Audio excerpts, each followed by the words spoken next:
जय श्री कृष्ण। स्वागत है आप सभी का मेरे एचएस भारद्वाज यूट्यूब चैनल पर।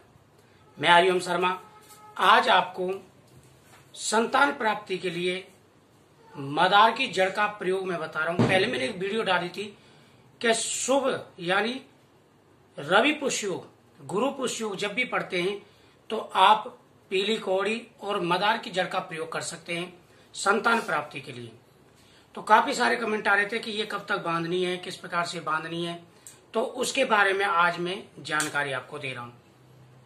उसका बहुत ही अच्छा प्रयोग होता है।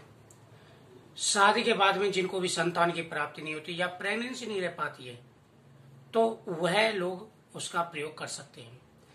और सफेद आग की जो जड़ होती है, मदार की जो जड़ होती है, उसको धारण करने से पुत्र प्राप्ति के भी चांसेस ज्यादा होते हैं।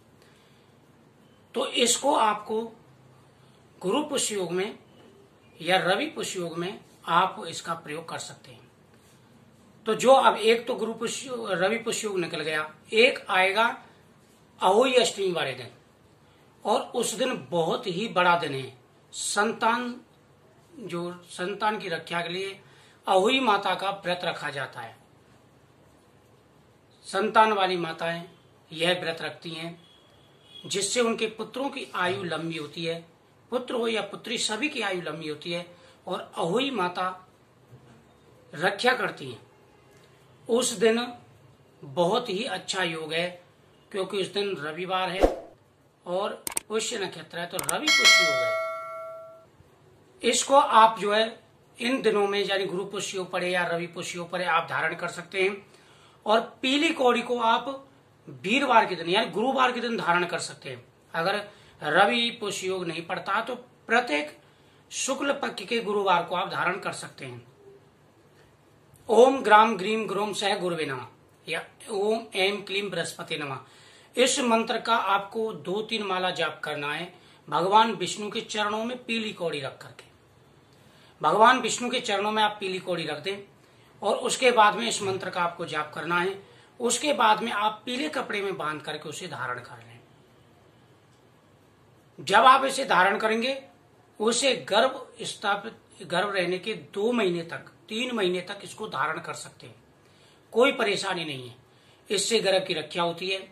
कई बार ऐसा हो जाता है कि गर्भ जल्दी गिर जाता है, मिसकैरेज हो जाता है, कई परेशानी ऐसी आती है, तो उससे ये रक्षा करता है।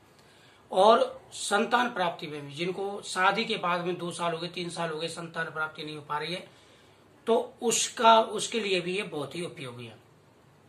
उसी प्रकार से मदार की जड़ है।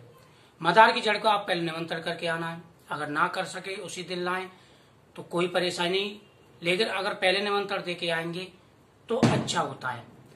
उसे ला करके गणेश जी के चरणों में रख दें। ओम गंगणपति नमः, ओम गंगणपति नमः। इस मंत्र की 5 माला आपको जाप करनी है और उसके बाद में आप उसे धारण कर सकते हैं। इसके धारण करने से कई प्रकार के लाभ आपको मिलेंगे। संतान की प्राप्ति होगी और आ रही रुकावटें, जो भी परेशानियां आ रही हैं, सारी परेशानियां दूर हो जाएंगी। तो बहुत ही अच्छा प्रयोग इसका किया जाता है। 2 महीने, 3 महीने, 4 महीने, 2-3 महीने तक लास्ट आप धारण कर सकते हैं। जब आपको दिख जाए कि अब आने वाले समय कोई परेशानी नहीं रहने वाली है। आगे भी अगर धारण करना चाहें तो धारण कर सकते हैं। एक चीज का आपको ध्यान रखना है कि अगर किसी सूतक वगैरह में जाते हैं तो आप इसे उतार करके रख के जा सकते हैं। इस चीज का आपको ध्यान रखना है। जैसे महीने की प्रॉब्लम आती है तो 3 दिन इसको उतार के रख सकते हैं भगवान के सामने, उसके बाद फिर इसे धारण कर सकते हैं। और अगर धारण ही करना चाहें तो आप जब 4थे दिन स्नान करें तो उसमें जल में थोड़ा सा गंगा जल मिला करके आप स्नान करें। तो ये बहुत ही अच्छा प्रयोग है और इससे गर्भ स्थापना ज्यादा संभावना बढ़ जाती है, संतान प्राप्ति की संभावना बढ़ जाती है। और बहुत लोगों ने यूज भी किया है। आप यूज करके देखें, कोई नुकसान वाली चीज नहीं है, फायदा ही करती है। और उसके बाद में 3 महीने में आप इसको उतार दें। जितने दिन आप धारण करना चाहें वो आपकी इच्छा है। तो इसलिए मैंने ये वीडियो बनाई है कि बहुत सारे कमेंट आ रहे थे। तो आप इस चीज को धारण करें, आपको लाभ मिलेगा। और पीली कौड़ी को आप गुरुवार के दिन, किसी भी गुरुवार को धारण कर सकते हैं, लेकिन मदार की जो जड़ है उसको आपको इन्हीं दिनों में, शुभ दिनों में आपको धारण करना है। या महीने के बहुत से ऐसे शुभ दिन आते हैं, उनमें भी आप इनको धारण कर, जैसे सर्वार सिद्धि योग आता है, अगर वह गुरुवार के दिन सर्वार सिद्धि योग पड़ जाता है या बुधवार को पड़ जाता है, तब भी आप धारण कर सकते हैं। तो मुझे उम्मीद है आपको ये जानकारी अच्छी लगी, तो वीडियो को शेयर जरूर करें। जय माता।